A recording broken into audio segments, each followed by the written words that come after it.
Driving your Audi should be as enjoyable as possible, and the cruise control feature helps avoid leg fatigue when driving long distances. The cruise control stalk is ergonomically located at your fingertips on the left side of the steering wheel. The default position is off, with the stalk pushed fully away from you.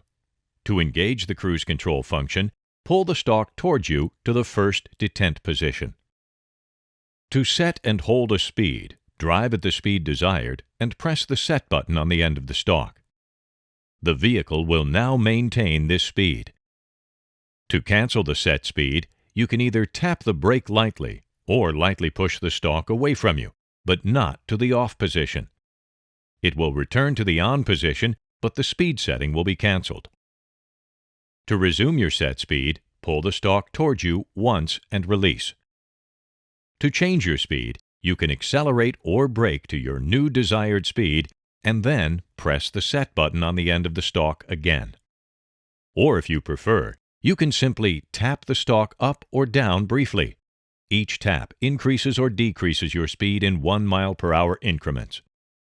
Holding the stalk up or down will increase or decrease speed in 5 mile/hour increments.